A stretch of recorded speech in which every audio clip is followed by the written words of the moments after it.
Hello అండి, welcome back to my YouTube channel. ఇవాళ మనం ఈ వీడియోలో సొరకాయ ఎండి రొయ్యల కర్రీ ఎలా చేయాలో చూద్దాం.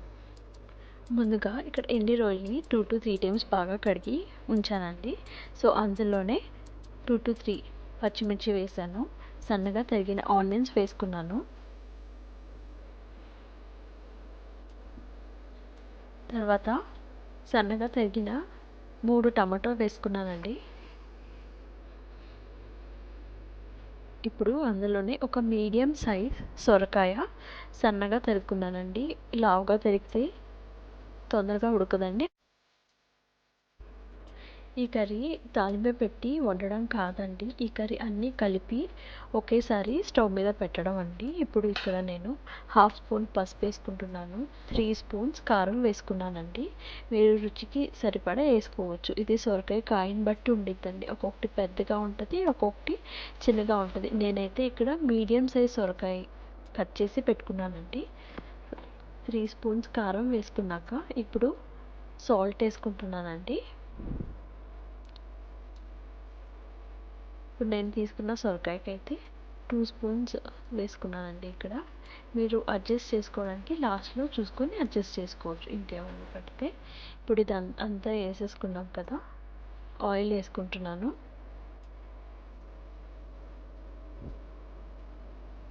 కరివేపాకు వేసుకోండి. ఇది గట్టిలో తిప్పేకి అవ్వదండి, అందుకే ఇది పైనుంచి కిందికి ఇలా వెజల్ని షేక్ చేస్తూ తిప్పాలి.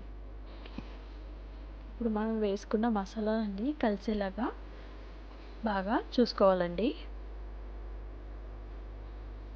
అందులోనే ఇప్పుడు తిప్పుకున్నాక 1.5 గ్లాస్ వాటర్ పోస్తున్నాను.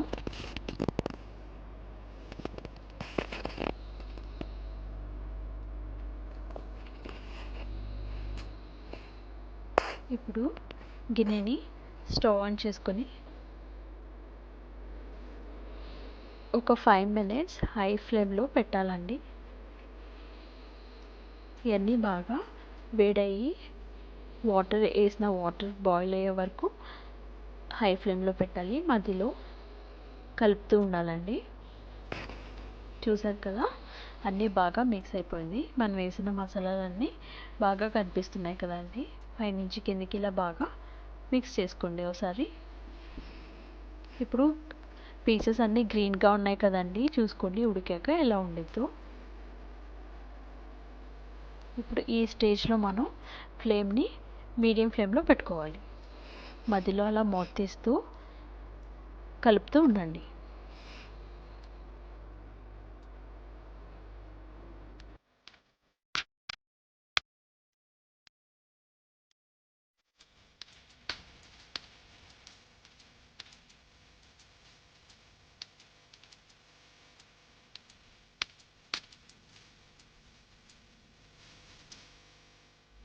మీరు ఇక్కడ టేస్ట్ చూసి ఉప్పు కారం ఏమైనా తక్కువ ఉంటే వేసుకోవచ్చండి. నేను ఇక్కడ సాల్ట్ అడ్జస్ట్ చేస్తున్నాను. నేను ఇక్కడ 1/2 స్పూన్ సాల్ట్ వేస్తున్నానండి.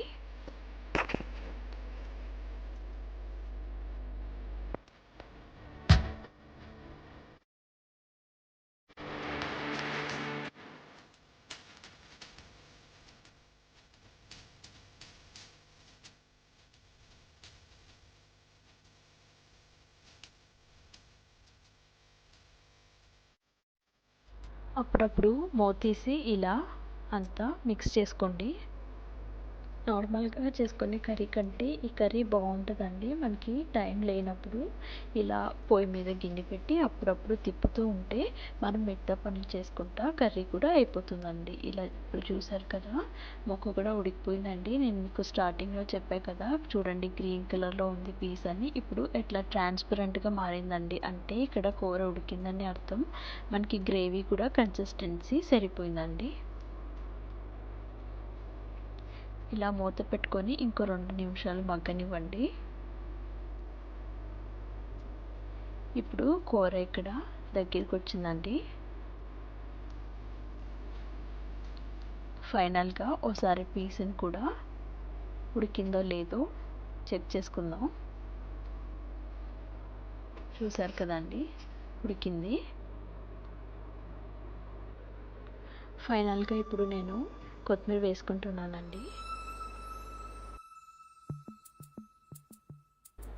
అంతే అండి, సింపుల్ అండ్ టేస్టీ సొరకాయ రొయ్యల కర్రీ రెడీ అయిపోయింది.